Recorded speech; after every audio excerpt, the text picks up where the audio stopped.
Bien, perfecto. Si puede confirmar el audio, con un texto es más que suficiente.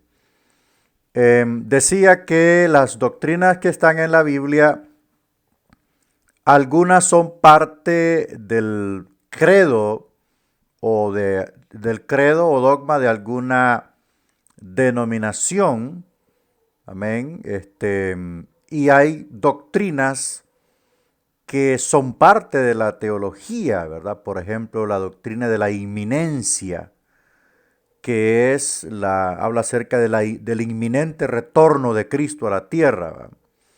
Entonces, están las doctrinas que estudia la teología en su rama generalizada. Hay unas que hablan acerca de la cristología, ya estamos hablando de un rango más alto que el que nosotros vamos a contemplar aquí, ya es un nivel universidad.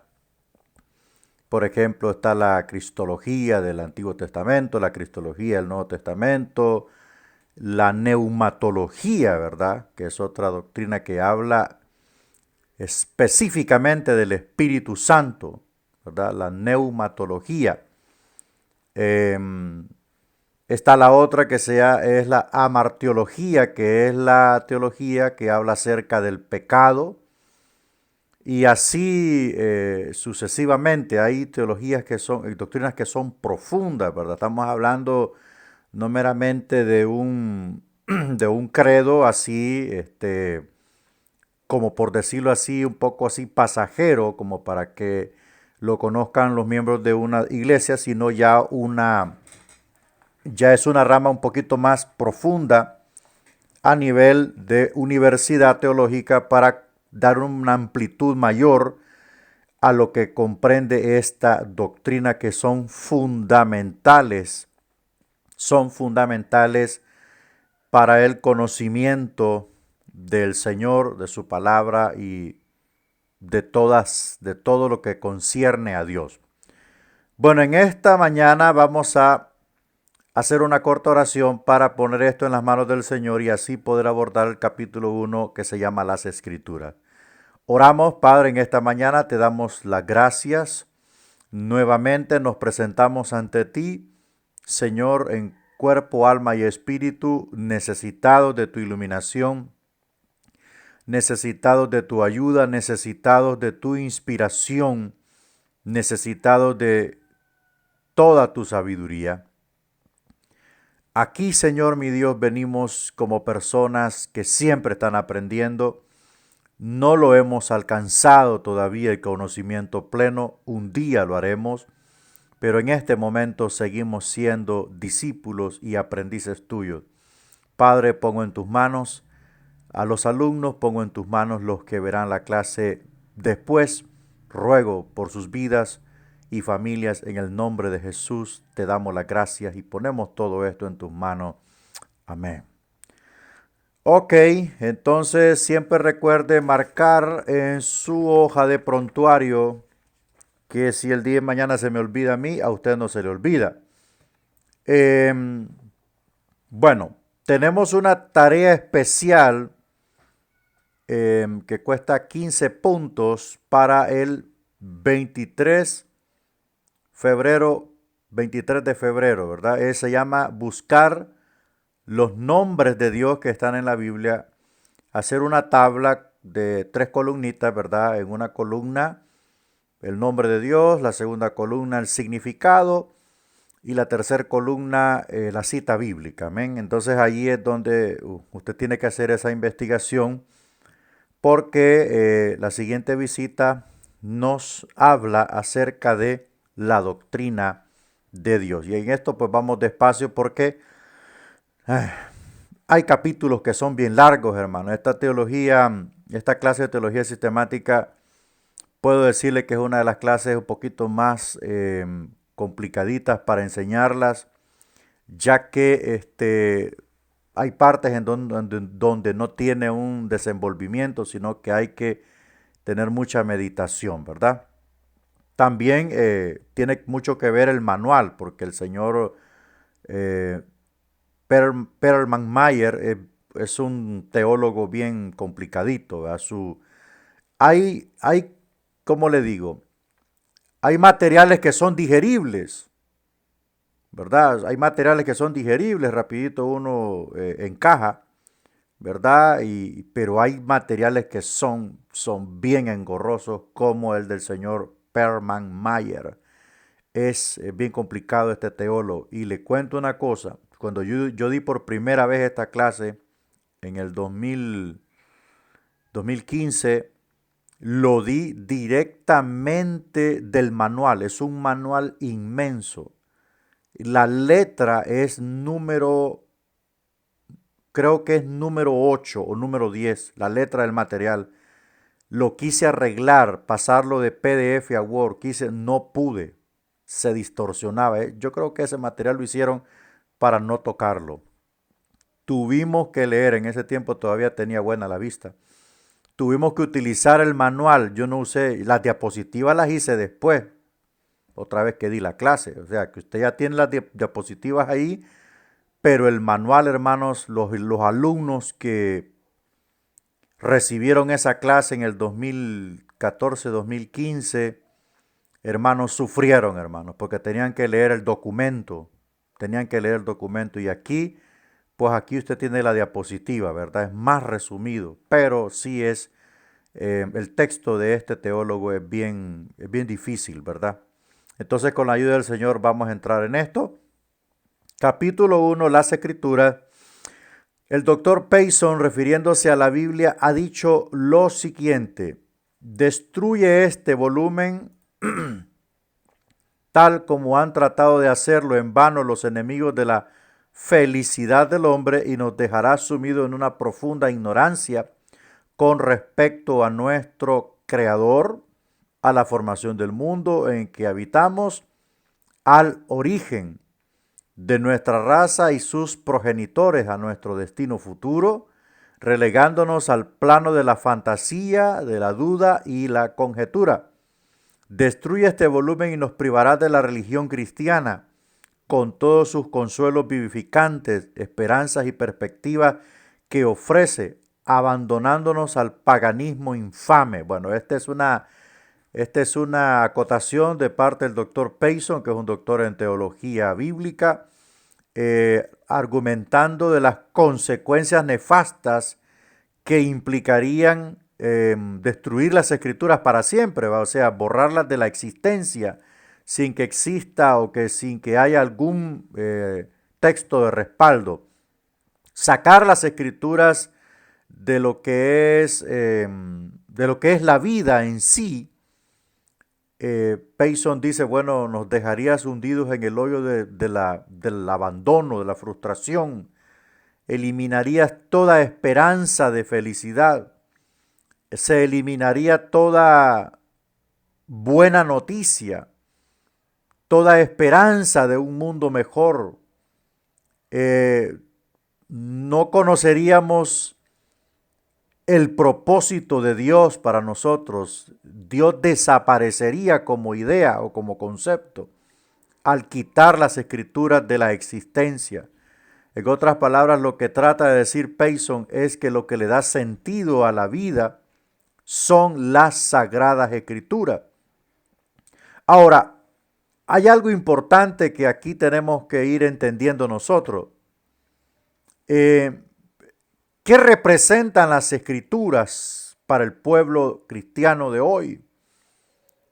Hemos visto en muchas ocasiones cómo las escrituras, hablando de la Biblia, ¿verdad? Hablando de la Biblia, las utilizan para apuntar un número telefónico, como agenda, como muchas otras cosas a las cuales la Biblia no debe de sufrir este trato. A veces vemos que las madres de familia le dan la Biblia a los niños para que jueguen, para que se entretengan, luego el niño las rompe, las mancha, las arruina.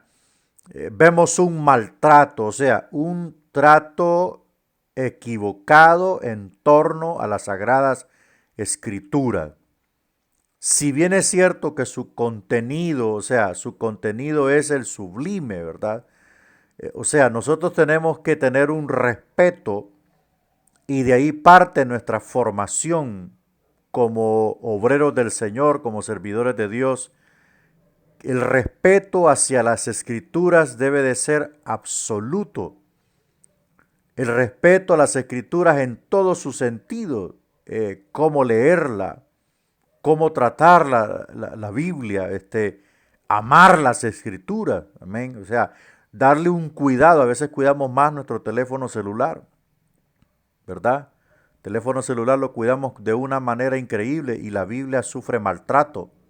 La Biblia está llena de ¿qué? Una libreta de notas. La Biblia está llena de un montón de cosas. No es un amuleto. La Biblia no es un amuleto como para espantar a los demonios, ni las malas vibras con el Salmo 91. O sea, no es nada de eso. La Biblia contiene la palabra de Dios. La Biblia contiene la palabra de Dios. Sus 66 libros merecen un solemne respeto y cuidado porque es la palabra de Dios. Si usted me dice, no, pastor, fíjese que mucho cuidado, pregúntele a los judíos, pregúntele a los judíos cómo cuidan ellos los rollos de la ley. Pregúntele cómo cuidan ellos los rollos de los 10 mandamientos. Es la palabra de Dios. Y nosotros la Biblia a veces, bueno, ¿cuántas Biblias quedan olvidadas en los asientos de la iglesia? Un soldado que deja olvidada su Biblia, su espada, es un mensaje claro. Entonces tenemos que tener un gran respeto. Y Payson nos da a entender que la Biblia es lo único que le da sentido a nuestra vida. O sea, esta palabra, lejos de la presencia de Dios y de todas las cosas que Dios ha hecho por nosotros, su palabra no puede faltar en nuestra vida, debe de estar en nuestra vida. Y quitar la palabra de Dios dejaría un vacío irreparable en la humanidad, ¿verdad? Nos relegaría al plano de la fantasía, de la duda, de la conjetura, de la hipótesis, de la incredulidad total, ¿verdad? Entonces, mientras que con la presencia de las sagradas escrituras entre nosotros, tenemos un hálito de esperanza, algo que hace la diferencia, según la acotación del doctor Payson. Avanzamos entonces. Es importante saber que la palabra del Señor es fundamental. Aparte de que usted puede decir, no, pues son 66 libros, yo le digo, es una revelación escrita. Revelación escrita de la palabra de Dios. Ya le he dicho que hay tres tipos de revelación. La revelación de Dios a través de la creación, la revelación de Dios en la palabra y la máxima revelación de Dios a través de la persona de Jesucristo, ¿verdad? Destruye este volumen y despoblarás el cielo. Cerrarás para siempre sus puertas a la desdichada posteridad de Adán. O sea, la posteridad de Adán somos todos nosotros, todos descendientes de Adán. Restituirás al rey de los terrores su fatal aguijón, ¿verdad? La duda, la mentira, el engaño. Ese es el aguijón de Satanás.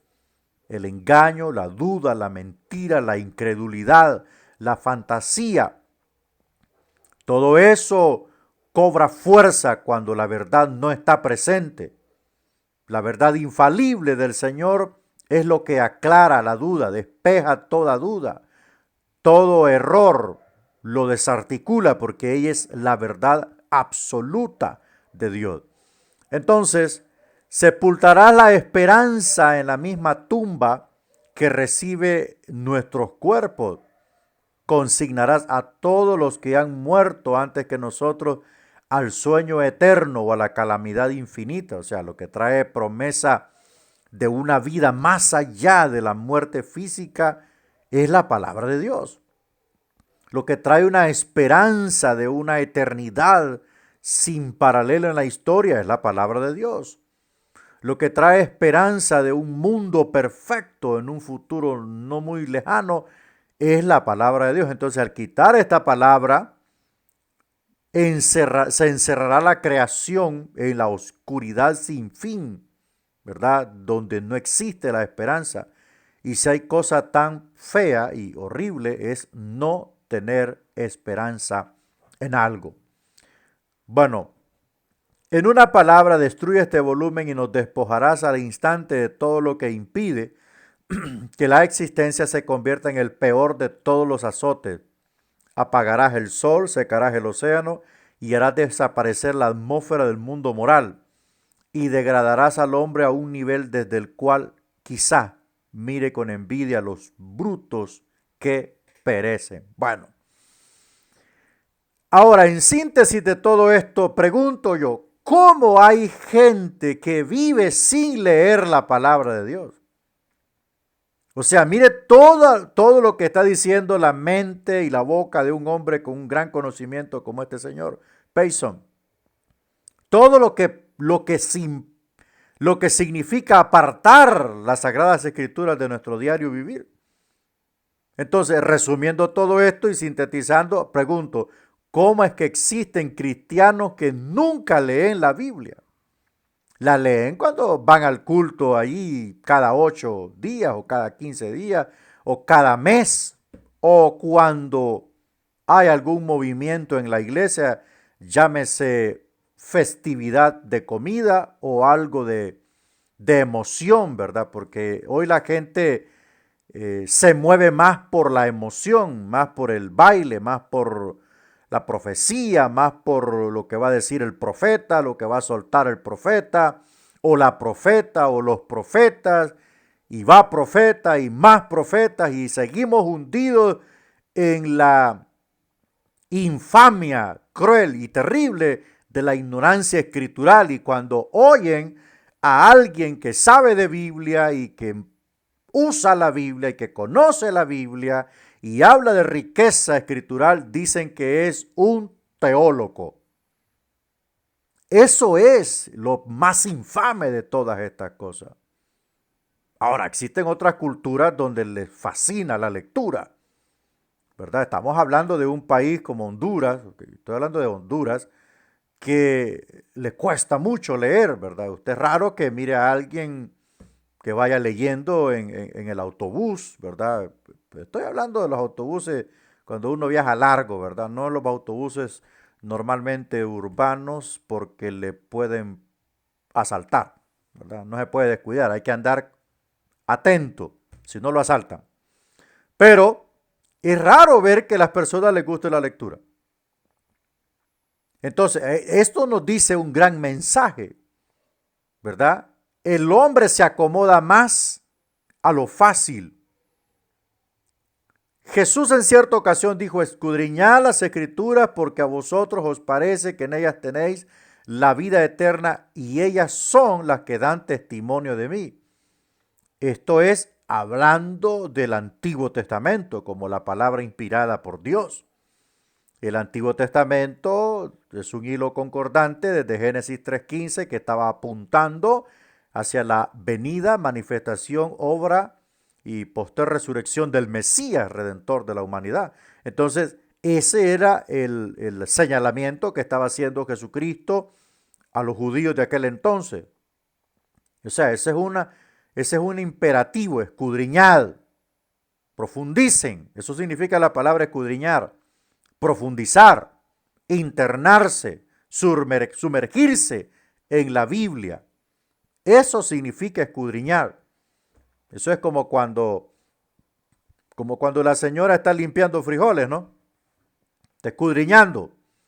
Está sacando la piedra, está sacando toda la basurita que se vino en el aporreo de frijoles y aparta todo lo que no es comestible, lo aparta y pone lo mejor en un balde, qué sé yo, y ahí tiene lo mejor. Eso es escudriñar.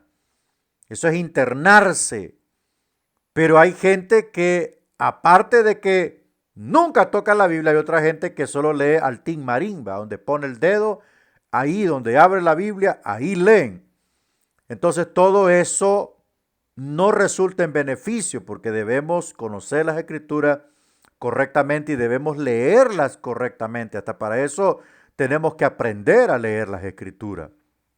Si usted va a leer un libro de la Biblia, lo recomendable es que empiece leyendo el libro de los Hechos, porque es un libro más entendible, ¿verdad? Es un libro muy entendible. Si usted me dice, pastor, a mí me gustan los evangelios. Bueno, si usted va a estudiar los libros, los evangelios, debe de tener un poquito de conocimiento para comprender algunas palabras en sentido figurado que Cristo menciona allí, a comprender mucho lo que es metáfora, porque Jesús utiliza mucho las metáforas y mucho lo que es la parábola. Entonces, hay personas que solo leen los evangelios y claro, lo que entienden, entienden, pero hay partes en los evangelios donde su riqueza es mayor y están concentradas en las parábolas. Algunas otras expresiones de Cristo en relación al reino están en sentido metafórico. Entonces hay que hacer una interpretación de esas cosas para sacarle todo el provecho posible. Pero no, hay gente que lee un pedacito hoy, otro pedacito de otro libro mañana y así. Eso no es leer correctamente las escrituras. Necesitamos leer las escrituras, necesitamos conocerlas porque hay una necesidad, o sea, es una necesidad puntual, latente, desde los días de Jesucristo, desde los días de que Dios le entregó la ley a Moisés, había necesidad de conocer la palabra de Dios. ¿Qué dice Dios? Dios deja su palabra porque no estaría hablando todo el tiempo con el hombre. Dios ha hablado con hombres escogidos por él, pero para eso deja su revelación escrita, para que esta palabra viva, esta palabra pueda edificar la vida de su pueblo. ¿Hay necesidad de las escrituras? La pregunta que surge aquí y que dijo don Pilatos, ¿qué cosa es la verdad? Preguntó Pilato y por su tono sugirió que la búsqueda de la verdad era vana, sin esperanza. O sea, desde el punto de vista de Pilato, la verdad no existía. O era un mito, o era una leyenda, pero podría existir Júpiter, Marte, Viernes, Neptuno, los dioses, las divinidades romanas, menos la verdad. Ahora, hay dos tipos de verdad. La verdad absoluta, que es la verdad de Dios. Esta verdad no es acomodable, esta verdad no es manipulable. Esta verdad juzgará a los vivos y a los muertos. Esta verdad trasciende fronteras. Esta verdad se aplica a europeos, a chinos, a hindúes, a negritos, a indios, a ¿qué más? Latinos, anglosajones, rusos, mongoles. Es una verdad absoluta. Es la verdad de Dios. Esta verdad en cierta ocasión mencionó un ápice y dijo, sin santidad nadie verá al Señor. O sea, esa es una verdad aplicable a todos los tiempos, a todas las generaciones que se ha pronunciado hace más de 2000 y pico de años. Entonces es una verdad absoluta. Y existe la otra verdad que es la verdad relativa, que es esta verdad la creó el hombre. Es una verdad refutable, es una verdad eh, que se puede contradecir. Es una verdad que se puede manipular. Es una verdad que puede ser usada por conveniencia. Es la verdad relativa. Entonces hay una gran diferencia entre la verdad absoluta y la verdad relativa.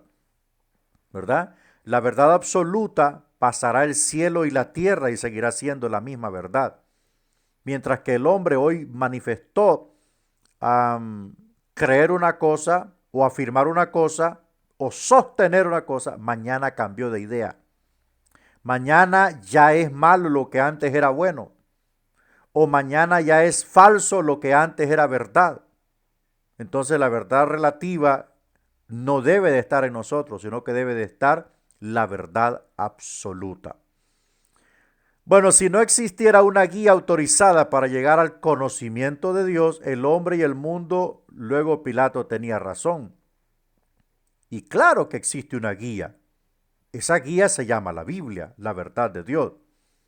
Esa guía nos muestra el camino, esa guía nos ilumina, esa guía nos enseña, esa guía le dice a usted cómo debe comportarse un esposo, cómo debe comportarse una esposa, cómo debe comportarse un hijo, cómo debe amar uno a su familia y cómo debe de amar uno a Dios, porque el amor a Dios es uno y el amor a Dios a la familia es otro. Y ninguno estropea al otro.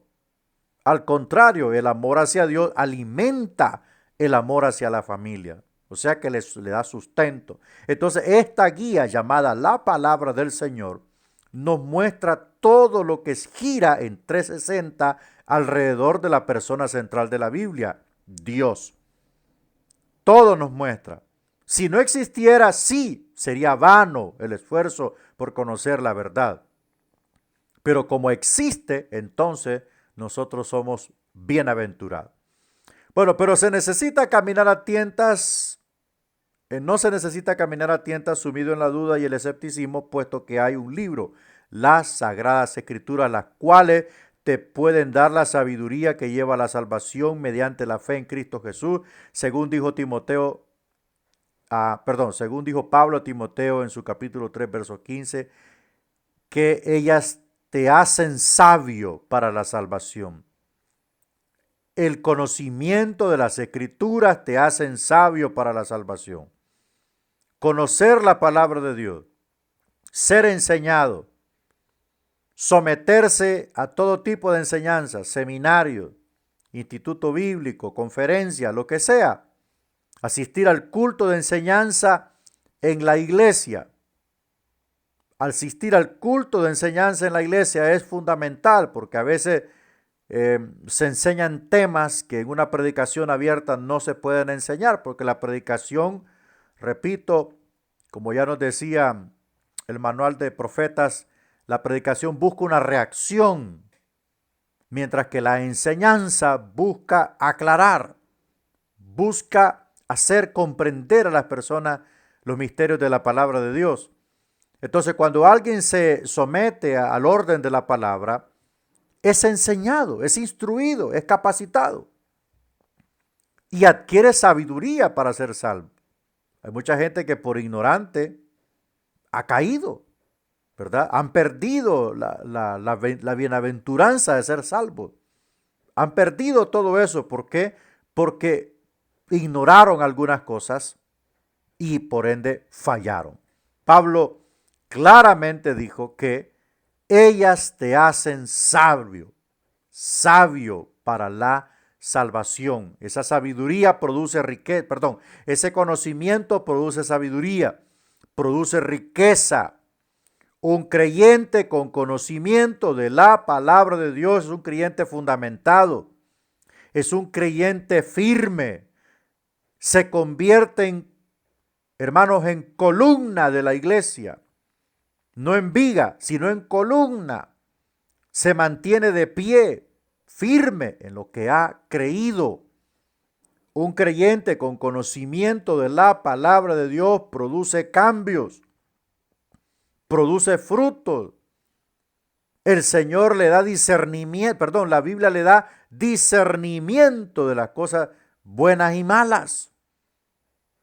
Distingue cuando la tentación viene. Distingue cuando la oferta sensual viene o cuando viene el error disfrazado de una verdad. ¿Por qué? Porque la palabra da sabiduría. La palabra da conocimiento para que nosotros podamos andar en este mundo, amén, con nuestra vida iluminada. Iluminada. Y el que vive iluminado por la palabra de Dios, sus actos, sus hechos dicen que camina en la luz del Señor. Sus obras son transparentes. No anda con doble sentido. No anda haciendo cosas malas ni perversas, porque su vida está iluminada por la palabra de Dios y también ilumina a otros. Ilumina a otros. Eso es lo que produce el conocimiento de la palabra del Señor. Ahora vamos a ver un poco acerca de la inspiración de las Escrituras. El que una religión sin escrituras inspiradas podría ser divina es una posibilidad concebible. Sobre el particular, dice el profesor Francisco L. Peyton, si sobre la base de simples pruebas históricas se puede establecer que Jesús hizo milagros, habló, profecía y proclamó su divinidad, sí se puede demostrar que fue crucificado para redimir a los pecadores, que resucitó e hizo depender el destino del hombre de su aceptación de él como Salvador. Luego, fueran los anales históricos inspirados o no, ay de aquel que descuida una salvación tan grande. Entonces Jesús cumplió toda su misión, vino a este mundo según Peyton, nació, creció, se fortaleció, se manifestó a Israel, cumplió su misión como el Mesías Redentor, fue flagelado, fue crucificado, resucitó, hizo milagros, o sea, dio pruebas indubitables que era el Mesías prometido a la casa de Israel. Entonces, el destino de la humanidad depende de si lo acepta o no lo acepta. El libre albedrío está allí en el hombre. Y el Señor, aunque es el Todopoderoso, respeta el libre albedrío de los hombres. Si alguno me sirve donde yo esté, Él estará conmigo. O sea, está apelando a la voluntad, a la libertad del hombre. Si alguno quiere venir en pos de mí, niéguese a sí mismo, tome su cruz y sígame cada día.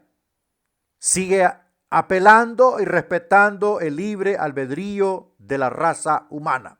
La oferta está allí, el llamado está allí. Entonces, el destino eterno del hombre, porque el hombre es eterno en su parte interior, en su interior, alma y espíritu. Entonces, ese destino depende de si aceptamos la oferta de salvación de Cristo Jesús. Esto lo dice Peyton. ¿Por qué? Porque la Biblia es inspirada. Amén. La Biblia es inspirada, posee el hálito de Dios. Otro gran teólogo en su momento decía, leer las Escrituras es recibir el soplo de Dios, así como cuando el Señor sopló en la nariz de Adán. Vamos a seguir abordando este concepto. No necesitamos, sin embargo, discutir con más amplitud esta posibilidad, pues no se nos ha dejado en dudas con respecto al asunto. Toda escritura es inspirada divinamente. Dios le imparte su hálito, o sea, su aliento. Dios le imparte su aliento, su oxígeno prácticamente. Lo que le da vida al ser humano es el oxígeno. Deje de respirar por un buen rato y le aseguro que van a suceder muchas cosas. Cuando alguien se queda sin oxígeno por un tiempo prudencial o indeterminado, su cerebro puede sufrir terribles convulsiones, hasta puede quedar vegetal. Entonces el oxígeno, el aliento es lo que da vida. Lo que sopló Dios en la nariz de Adán fue oxígeno, fue vida. Eso generó la vida en él. Quien lee las Escrituras a diario recibe el aliento de Dios. Dios le habla a él. Dios habla con él. Pero la humanidad Y hablando en términos de iglesia, se ha ido detrás de lo que dice la profecía. Detrás del profeta está la iglesia y no detrás de la palabra de Dios.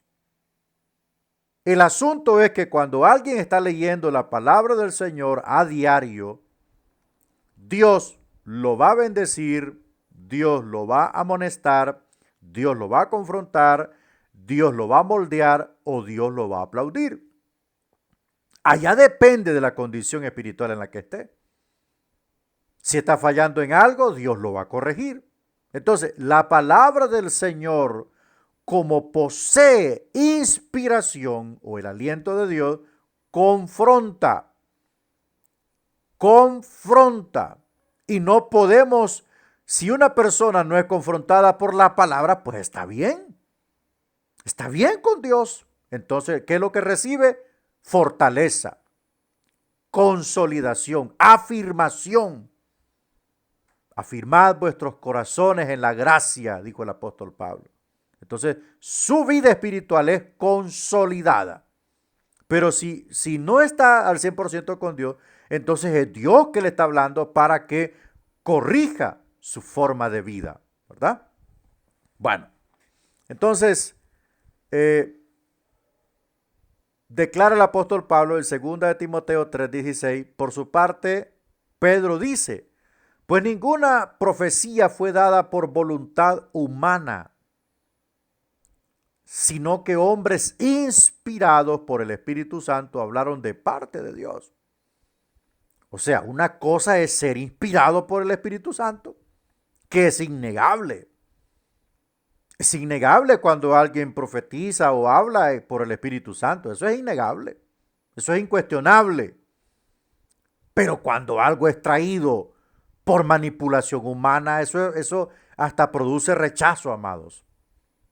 Hasta produce ofensa. Hasta produce insatisfacción.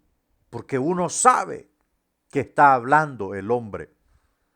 Y Pedro afirma categóricamente en torno a la revelación del Antiguo Testamento. Ninguna parte del Antiguo Testamento fue traída por seres humanos. O sea, por voluntad humana, por iniciativa humana. Nada de eso sucedió. Los santos hombres, esto es, los profetas del Señor, hablaron de parte de Dios por medio de la inspiración del Espíritu Santo. O sea, el Espíritu Santo es el eje y motor de la creación de la Biblia. Es el que inspiró la Biblia. Es el que dio el poder, la iluminación, la elevación. Es el superintendente de la creación de la Biblia o de la revelación escrita del Señor. Amén. Entonces, Él inspiró a los profetas, Él inspiró a los escritores, Él inspiró a los estadistas, porque no todos los que escribieron el Antiguo Testamento fueron profetas. Usted ya lo pudo ver. Hubieron profetas escritores y hubieron profetas que no eran escritores. Esdras, Nehemías y otros más no eran profetas. Eran estadistas o algunos eran sacerdotes. Entonces, esos hombres fueron usados por el Espíritu Santo, fueron investidos por el Espíritu Santo para escribir. Dios habló dentro de ellos. Dios se manifestó adentro de ellos para poder escribir. Así como un poeta escribe, el poeta escribe de su inspiración poética, ¿no? El escritor escribe por su inspiración literaria, escribir. El novelesco escribe y escribe novelas porque esa es su inspiración. Eso es como una copa que nunca se vacía. Siempre está llenándose. Esa es la inspiración del escritor. Entonces, imagínese usted la inspiración de Dios. Es una fuente inagotable que trajo revelación de grandes misterios enormes, ¿verdad? Misterios que eran ocultos antes de ahora el Señor los trajo por medio de los santos apóstoles del Señor, ¿verdad? Que en este caso, pues, también cuando Pedro dice esto, también está hablando de los de los apóstoles del Señor, y en cierto momento menciona al apóstol Pablo, dice que sus escritos son de profundo entendimiento, que los indoctos tuercen, ¿verdad? Así como también, dice Pedro, las otras escrituras que son de difícil interpretación. Entonces, el apóstol Pedro coloca los escritos de Pablo en el mismo rango y nivel de los escritos del Antiguo Testamento. Entonces, en síntesis de esto, toda escritura que está dentro de los 66 libros de la Biblia es inspirada divinamente. No fue el deseo de ninguno de los escritores sagrados solamente escribir. No, hubo una influencia superior. Hubo una motivación superior. Hubo alguien que lo impulsó. Y ese fue el Espíritu Santo de Dios.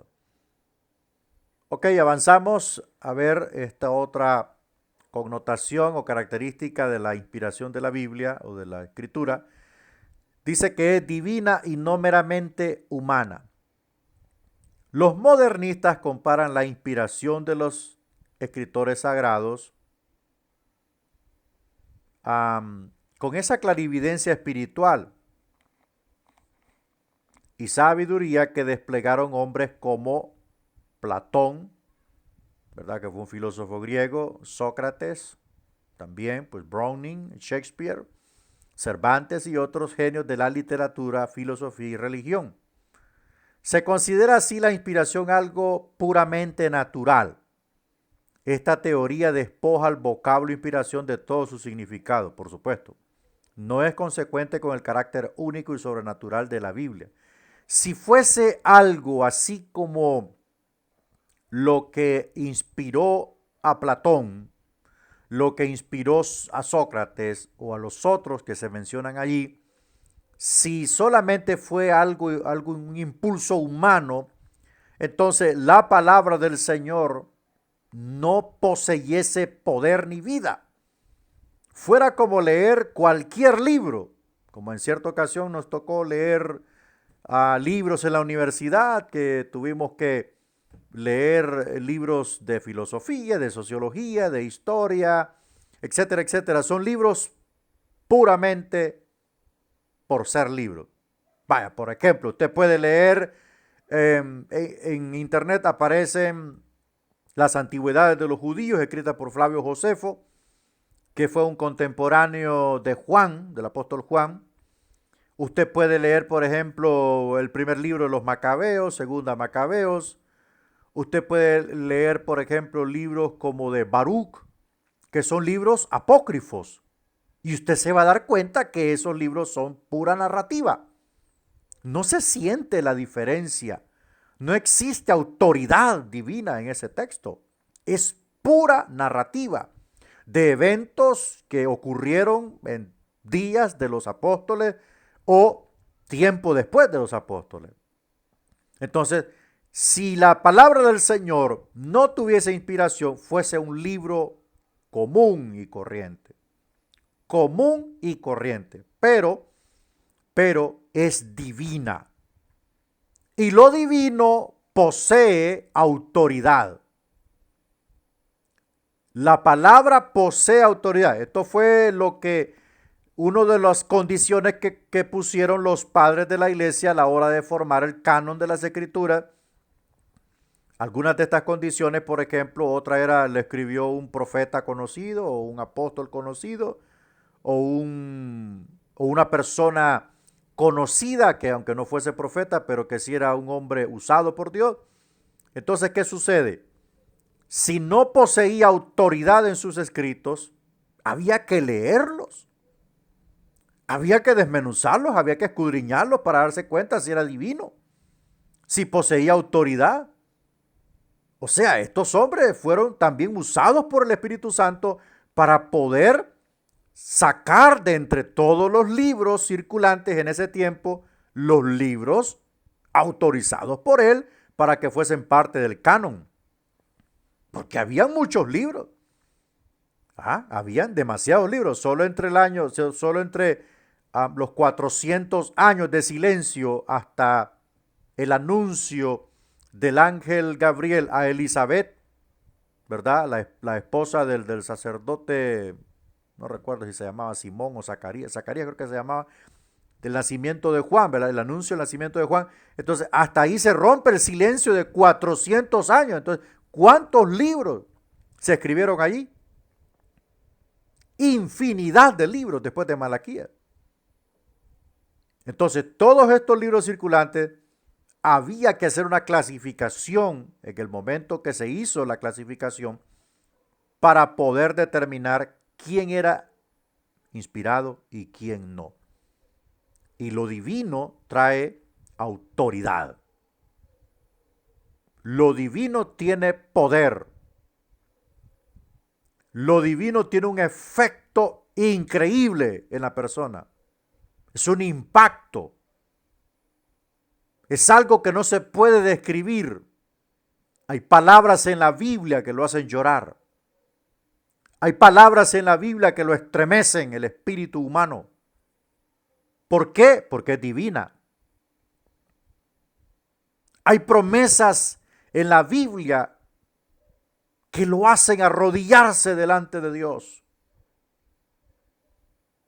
Como por ejemplo aquella palabra cuando Daniel dijo, y volví mi rostro al Señor en ceniza y ayuno y silicio delante de Dios, y empecé a confesar el pecado de mi nación y el pecado de mi familia. O sea, eso lo lleva.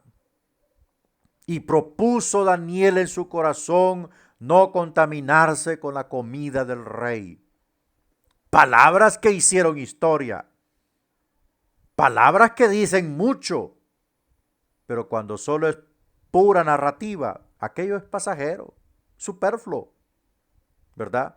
Usted lo puede leer 2, 3 veces, pero no pasa nada, es pura literatura. Pero lea la Biblia unas 100 veces y nunca le dará fin. ¿Por qué? Porque es divina. Vamos a ver el otro aspecto, única y no común. Ok, algunos confunden la inspiración con la iluminación. La iluminación es la influencia ejercida por el Espíritu Santo, la cual es común a todos los creyentes y les facilita comprender las escrituras, las verdades divinas. Por ejemplo, esa iluminación es la que usted recibe cuando usted se entrega al Señor. En el momento que nos entregamos al Señor, viene el Espíritu Santo y forma parte de nosotros y comienza su proceso de regeneración, restauración, y ahí vamos avanzando. Entonces, cuando se está dando la palabra de Dios, o se está enseñando, o usted está leyendo, esa iluminación que está en usted le hace entender la palabra de Dios, cosa que antes no tenía. Cosa que antes de ser cristiano usted hasta se reía de la palabra y se burlaba. Y la leía y no la entendía. Era lo que no tenía el eunuco cuando iba en su carro leyendo a Isaías, que tuvo el Señor que mandar a Felipe para que le ayudara a entender. Entonces, cuando nosotros nos entregamos a Cristo, el Espíritu de Dios nos llena, nos da su iluminación para poder ir comprendiendo y entendiendo todo lo que Él está revelando en su palabra, ¿verdad? Revelando en su palabra. Eso es iluminación. Pero una cosa es estar iluminado y otra cosa es estar inspirado. Entonces, según los textos 1 Corintios 2:4, Mateo 16:17, afirman que tal iluminación es una explicación adecuada del origen de la Biblia. Existe una facultad en el hombre, según se enseña, por la cual el hombre puede conocer a Dios, algo así como un ojo del alma. En circunstancias que los hombres piadosos de antaño meditaban en Dios, el Espíritu Divino vivificaba sus facultades, permitiéndoles el acceso a los misterios divinos. La inspiración es la llenura, la investidura que viene sobre esa persona y lo hace comprender los misterios divinos que les son entregados. Esto fue lo que pasó con el apóstol Pablo cuando el Señor le reveló la resurrección de los muertos. Hay un capítulo enorme en 1 Corintios capítulo 15 acerca del matrimonio. Pero una cosa es conocer por fuera el argumento del matrimonio, pero una cosa es explicarlo a cabalidad y en detalle como lo hizo Pablo. Son cosas que el Espíritu Santo se las dio porque él no era casado. Otra cosa, por ejemplo, el rapto de la iglesia. Todos estos misterios, la justificación, la regeneración, todo lo que trajo el Señor por revelación al apóstol Pablo, eso es fruto de la inspiración. Es una investidura de Dios. Por ejemplo, hablar en la carne a criterio humano es una cosa. Predicar inspirado, predicar lleno del Espíritu Santo es otra cosa. Porque cuando alguien predica lleno del Espíritu Santo, puede estar quien sea enfrente de él y le va a botar la cabeza con la verdad. ¿Por qué? Porque está hablando de parte, o sea, Dios está hablando a través de él.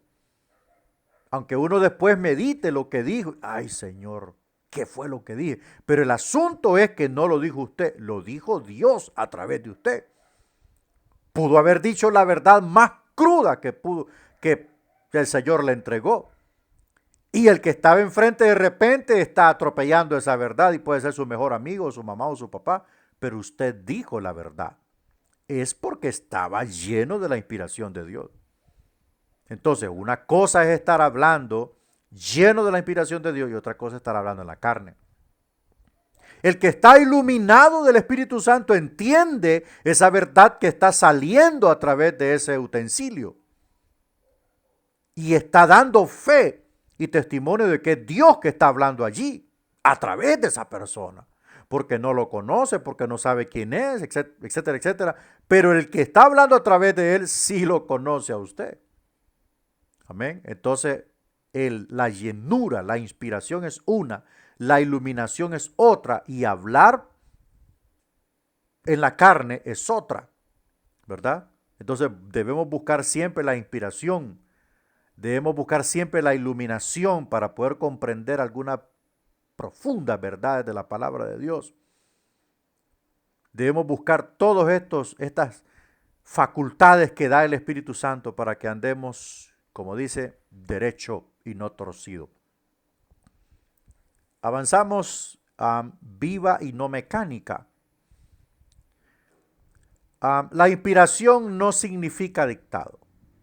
A veces creemos que el Señor le estaba dictando en el oído a Juan cuando escribió su evangelio. No funciona así. Tenemos que avanzar un poquito más y cambiar nuestra forma de pensar. Ni que los escritores adoptaban una actitud pasiva y su mente no tomaba parte alguna en la escritura del material. O sea, no es que quedaban en el limbo, no es que el Señor los apartaba y él tomaba el control. No, tampoco así. Aunque es cierto que algunas porciones de las escrituras fueron dictadas, como los 10 mandamientos, ¿verdad? Como los 10 mandamientos y algunas otras cosas, instrucciones que Dios le dio a Moisés. Eso es muy claro, ¿verdad? Muy claro. Por ejemplo, las instrucciones para la construcción del tabernáculo de reunión, eso fue dictado, ¿verdad? Las instrucciones, hermanos, que el Señor le dio a Noé, por ejemplo, vaya. Aunque son instrucciones para la construcción de un barco, el escritor, imagínense usted que el escritor del libro de Génesis es Moisés. Pero Moisés no era el ayudante de Noé para pasarle el machete, ni el martillo, ni el serrucho. Pero fue el Señor que le detalló todo esto, pues. Recuerde que los libros, los pergaminos y todas esas cosas, o sea, aparecen tiempales después. ¿Y en qué tiempo fue Noé? ¿Y en qué tiempo fue Moisés? O sea, el que creó todo esto es una mente muy poderosa.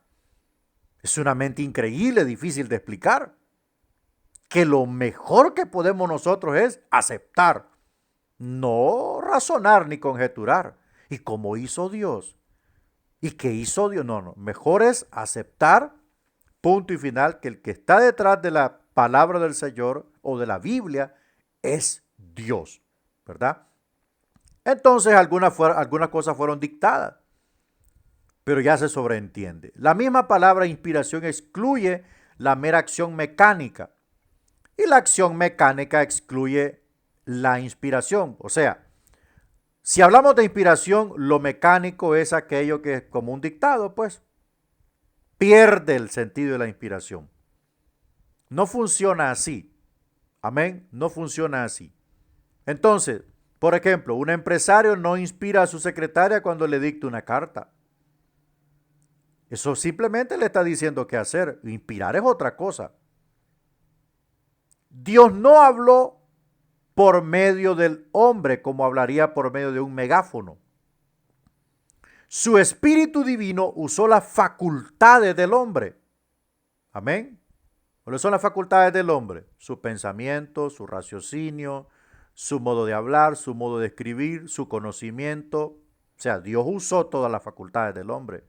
O sea, no es que lo dejó zombie y lo poseyó. No, no, no, no. No. Usó las facultades, vino a él, lo llenó, pero sin desplazarlo, sin apartar al hombre, sin quitar su personalidad, su raciocinio, su mente. No, no, no, para nada. Simplemente lo llenó. Ok, seguimos acá. Dice acá, produciendo así un mensaje perfectamente divino, que no obstante ostenta características de la personalidad del escritor. Por supuesto, por ejemplo, existe la paternidad literaria. La paternidad literaria es la forma de escribir.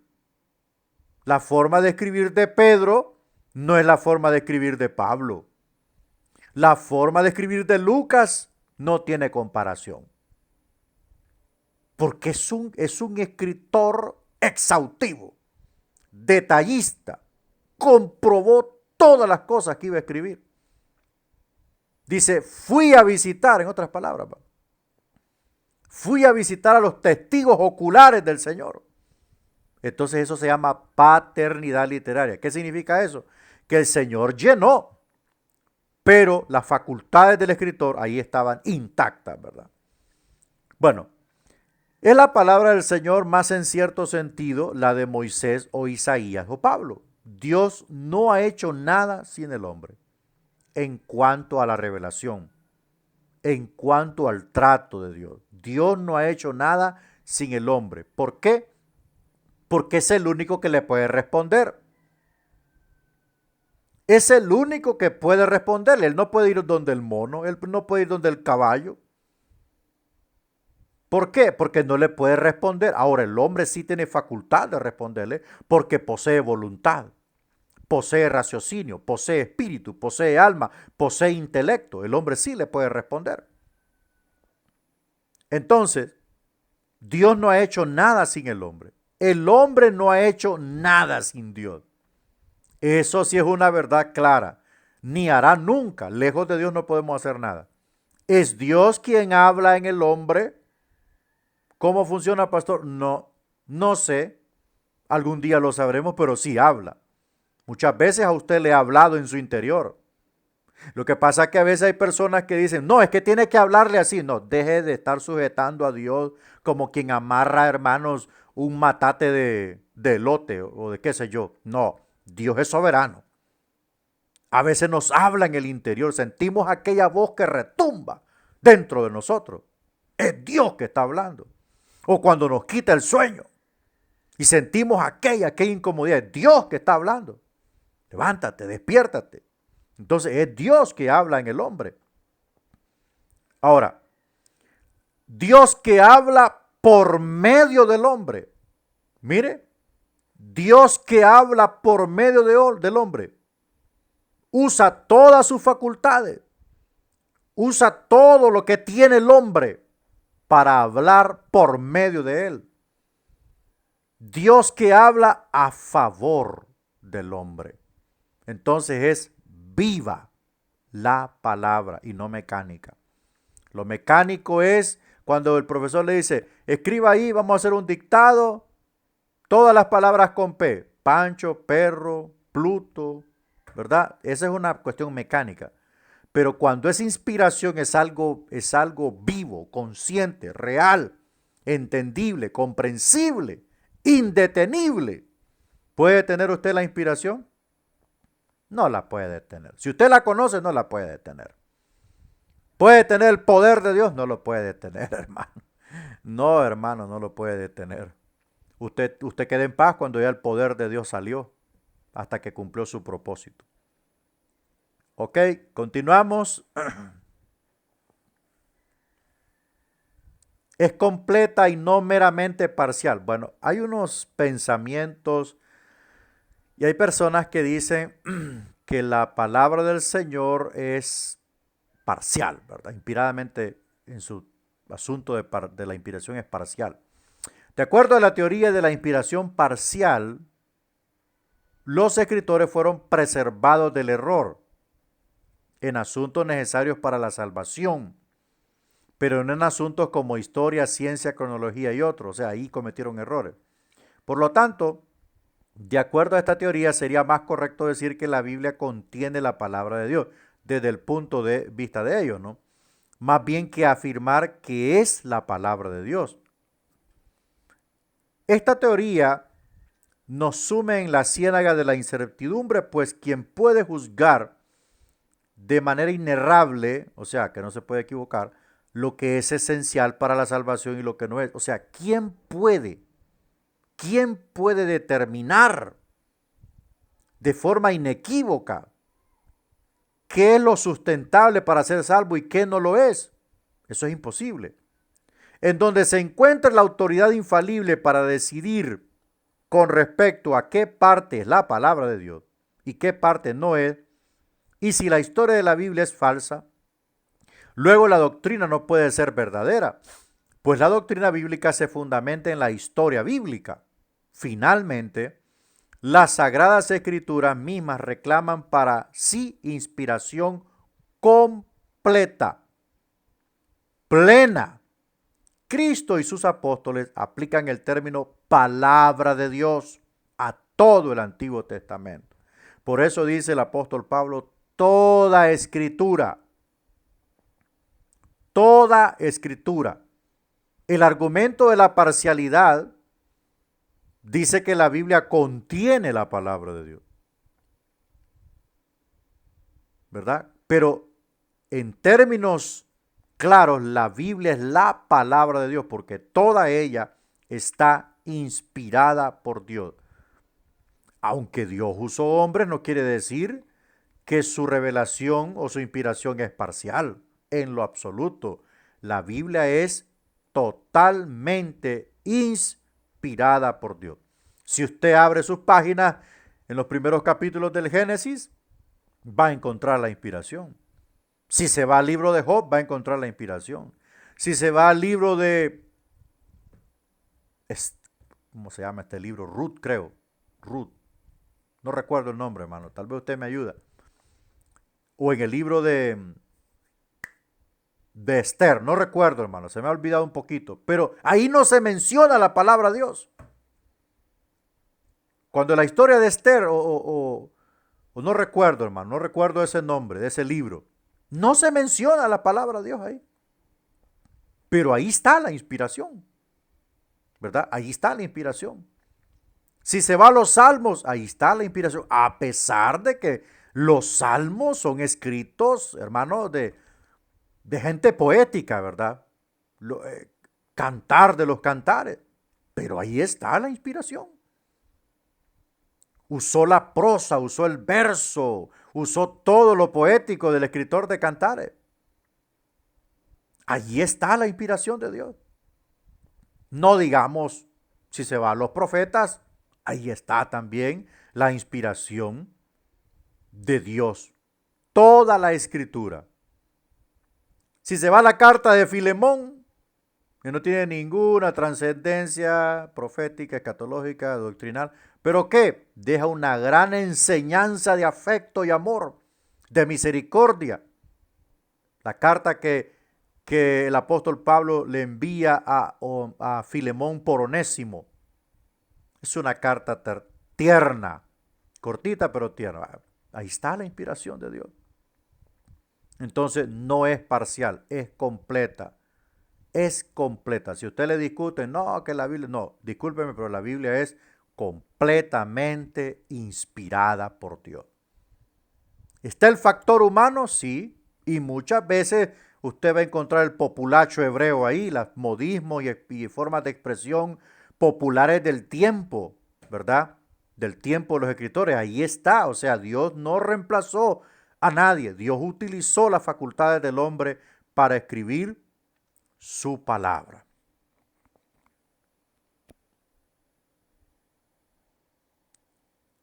Ahora vemos que la palabra es verbal y no meramente conceptual. ¿Va? Una cosa es el concepto y otra cosa es lo verbal.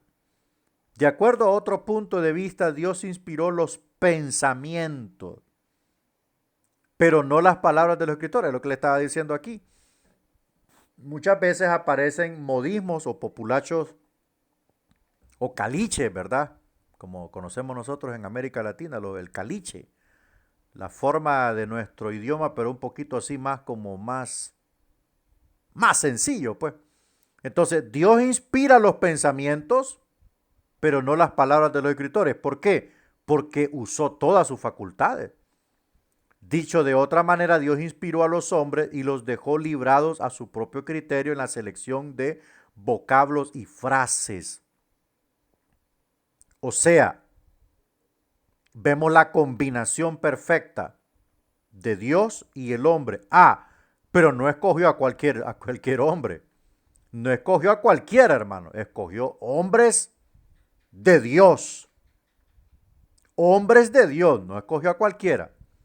Empero, el énfasis bíblico no recae sobre hombres inspirados, sino sobre palabras inspiradas. Esa es la diferencia. Las palabras inspiradas. Eso es lo que convierte a la Biblia en un libro único. Eso es lo que convierte la palabra del Señor en un libro poderoso. ¿Por qué? Porque sus palabras son inspiradas. Traen el sello de Dios. Traen el sello, la patente de Dios. Aunque fueron hombres que la escribieron. Pero digo de nuevo, no fueron hombres cualquiera, ¿verdad? Eran hombres seleccionados por Dios mismo. Aquí dice un fragmento de lo que reza el escritor de Hebreos. Dios habiendo hablado en otros tiempos a los padres por los profetas, nos ha hablado en estos tiempos a través del Hijo. O sea, Dios habiendo hablado a los padres por los profetas. ¿Ok? Sus palabras eran inspiradas, aunque muchos murieron por estas palabras. Hebreos 1:1 lo dice así, ¿va? Si no dice, volvemos al fragmento de Pedro, sino los santos hombres, repito, santos hombres de Dios. Santos hombres de Dios. No eran paganos, no eran mundanos, no eran mediocres, no eran así, más o menos. Eran santos hombres de Dios. Es el mayor rango y título que un hombre puede alcanzar delante de Dios. Que sea llamado santo varón de Dios o santa mujer de Dios. Eso es el mayor rango. Hablaron siendo inspirados del Espíritu Santo. Esas palabras carcomían el alma de las personas. Esas palabras impactaban, producían una reacción poderosa en ellos. ¿Por qué? Porque eran palabras del Espíritu de Dios. Por eso mataron a Esteban. Porque lo que hablaba Esteban eran palabras del Espíritu de Dios. No resistían la verdad.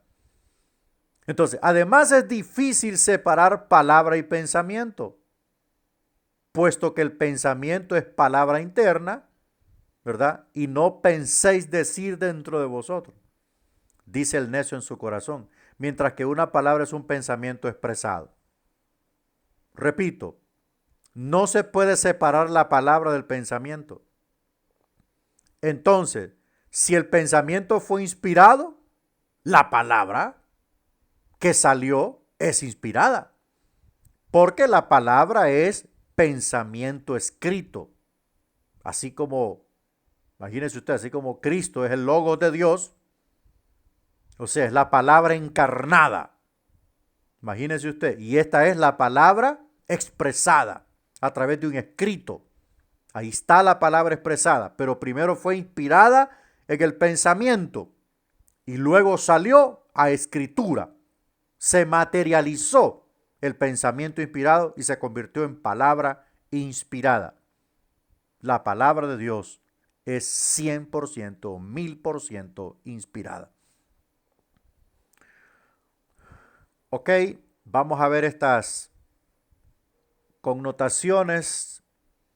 Tienen toda la apariencia de inspirada. Bueno, para ser específicos notemos, número 1, su exactitud. En efecto, se observa en la Biblia una ausencia total de absurdos que aparecen en otros libros sagrados. No leemos en ella, por ejemplo, que la tierra naciera de un huevo, que necesitó varios años para incubar, que la tierra descansa sobre el caparazón de una tortuga, que está rodeada de 7 mares de agua salada, o de jugo de caña, de azúcar, licores espirituosos, manteca pura, leche agria y otras sustancias. O sea, no encontramos esas cosas absurdas, pues. Encontramos exactitud. Encontramos exactitud en la palabra del Señor. Todo detallado. Si se habla de la creación de las cosas, encontramos todo detallado. Y fue la tarde y la mañana de un día. Y dijo Dios, sea esto, y fue esto. Eso es exactitud, ¿verdad? Le dijo al mar, hasta aquí llegará el ímpetu de tus olas y de aquí no pasarás. Ahí llega. Eso es una cuestión detallada de su exactitud, o sea, de lo que contiene ella. Llámese creación, llámese salvación, llámese revelación, llámese propósito, llámese trato, llámese hechos milagrosos, llámese hechos, obras portentosas, como la apertura del Mar Rojo, como la apertura del Jordán, como el descenso del maná, como el agua de la roca. O sea, son cuestiones exactas que ocurrieron y que están registradas en las páginas de la Biblia. No encontramos ningún tipo de palabras que desentonen del hilo enhebrante de la Escritura. No encontramos nada allí. Podemos encontrar párrafos que tomó un escritor de otro escritor. Eso sí lo podemos encontrar. Pero no son absurdos. No desencajan. No rompen el hilo enhebrante de la Escritura. No quitan, no desmeritan su propósito. No debilitan el enfoque que quiere dar. Para nada. Aunque se hayan dicho en siglos o años distantes uno de otro. Encontramos su unidad. La Biblia consiste en 66 libros. La Biblia inspirada, 66 libros inspirados. Ese es el canon de las Escrituras, tanto Antiguo Testamento como Nuevo Testamento. Escritos por unos 40 autores diferentes. 40 autores diferentes. Durante un periodo de 1600 años. O sea, Dios esperó 1600 años para traernos la Biblia. Y nosotros a veces queremos hacerlo todo en un día, ¿va? Queremos que los líderes se capaciten en 3 meses y ya salgan listos para predicar en 3 meses. Y todavía están verdes, ¿va? Pero ni el primer discipulado dura 3 meses. Queremos que los pastores, los obreros para pastorado salgan en un año. Rápido, todo ya. Ajá, y el Señor tardó 1600 años para traernos la Biblia. ¿Cómo la ve de ahí? 1600 años. Ya por el 1500 y pico ya estaban las traducciones. Don Casiodoro tradujo, creo, y don Cipriano la revisó, y don Cipriano ya tardó 40 años para revisarla. Don Cipriano, el que revisó la versión Reina Valera, ¿ah? El que la revisó tardó como 20 o 40 años, o 20 creo que fueron, hermano. Revisarla. Para después de revisarla, pum, sacar la producción. Óigase bien usted. Qué increíble, ¿verdad? Pero su unidad no se pierde. Y abarca una variedad de asuntos, no obstante, lo cual mantiene una unidad de tema y de propósito que se puede explicar solamente si se admite que fue dirigida por una mente rectora o superintendente. ¿Cuántos libros hay que justifican aún dos lecturas?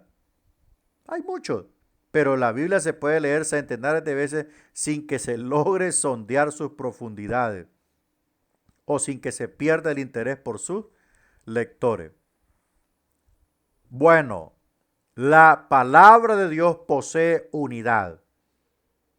La palabra de Dios posee unidad. Lo que dijo un escritor lo afirma otro, y lo que no dijo un escritor lo dice el otro. Su propósito se mantiene. Su enfoque se mantiene. Su mensaje no se distorsiona, no se contradice. Se explica a sí mismo. Esa es la palabra de Dios. Bueno, vamos a la última diapositiva de nuestro capítulo de hoy. Número 4, su extraordinaria circulación, habiendo sido traducida a centenares de idiomas y leída en la mayor parte de los países del mundo. Tiene una gran circulación la palabra de Dios. En los países donde, por supuesto, se le ha permitido ingresar la palabra de Dios. Pero allí donde está la palabra del Señor tiene una gran circulación. ¿Verdad? Número 5, su actualidad. Es uno de los libros más antiguos y sin embargo el más moderno. El ángel le dijo a Daniel, y la ciencia se aumentará. O sea, dando a entender que para el tiempo del trato de Dios con Israel hacia la 70ª semana del programa de Dios con Israel, el distintivo sería la ciencia aumentaría. ¿Qué iba a saber Daniel o Ezequiel que habrían satélites en el espacio o en la gravedad de la Tierra girando como gira la Tierra para poder enviar señal de todo, ¿eh? Transmisión, radio, celular, todo. ¿Qué iba a saber Daniel que los judíos iban a inventar un corazón artificial? ¿Qué iba a saber Daniel de que iban a existir teléfonos súper inteligentes como los que hay hoy? Que a veces nuestro celular nos dice, está pasando esto, tenés esto. Yo salgo a correr y hay una aplicación en el celular que me dice, has corrido tantos kilómetros, tantos minutos, tantas palpitaciones por segundo, todo me lo tira. Calorías quemadas, todo. Y vendrán más cosas. O sea, a pesar que el libro es antiguo, su mensaje abarca la actualidad. Y sigue abarcando, porque el cielo y la tierra pasarán, pero su palabra no pasará. O sea, nunca dejará de ser palabra de Dios. Imagínense ustedes, es antiguo. ¿Hace cuánto tiempo el Señor dijo, produzca la tierra hierba verde y árboles frutales, etcétera, etcétera? Si usted corta el césped de su yarda, lo puede quemar con lo que quiera. A los días le vuelve a nacer, hermano. Que es una palabra que fue dada. Es una palabra que fue dada. Entonces, a pesar de que fue antigua esa orden, todavía esa palabra sigue, hermanos, vigente hoy. El alma del hombre jamás dejará de necesitarla. El pan es uno de los alimentos más antiguos y sin embargo el más moderno. Mientras el hombre sienta hambre, querrá pan para su cuerpo. Y mientras el hombre anhele a Dios y aquello que es eterno, querrá la Biblia. Su extraordinaria preservación frente a la persecución y a la posición de la ciencia, el martillo se rompe, pero el yunque sigue en pie. Un famoso nazi allá por 1940, no sé, por allí, trató de demostrar que la Biblia era mentirosa y quemó tantos libros en la era nazi, miles de Biblias quemó, y todos los libros judíos y cristianos los quemó, tratando de desaparecer la Biblia. Cuando la guerra terminó, en la casa de Gutenberg se instaló la primera imprenta de la Biblia abiertamente en Alemania. Y de allí se produjeron centenares de Biblias para toda Europa y toda Alemania. La palabra del Señor ha sido preservada, ha sido perseguida, se ha derramado sangre por la palabra del Señor. Los escritores han sido muertos. William Tyndale fue quemado. El traductor inglés fue quemado. ¿Por qué? Porque tradujo la palabra del Señor del latín al inglés. William Tyndale fue quemado. Hombres fueron decapitados por ella. Otros fueron crucificados. Otros fueron apedreados. Otros fueron quemados en la hoguera por ser tratados de herejes por traducir la palabra del Señor. Y a veces nosotros, hermanos, no la apreciamos, no la valoramos, la tiramos, la maltratamos, no la leemos, no la respetamos, no le damos gracias a Dios por esa palabra. ¿Cuántas veces le ha dado gracias a usted, al Señor? Decirle, gracias Dios porque nos has dado tu palabra escrita. Yo creo que nunca, o tal vez una u otra razón, que otra vez por ahí. Y lo último dice, sus muchas profecías se han cumplido. Muchas profecías se han cumplido. Muchísimas. Y faltan otras que se deben cumplir. Bien, ahí terminamos el capítulo de hoy. No sé si tiene alguna palabra, hermano, alguna pregunta o aportación, o todo está bien.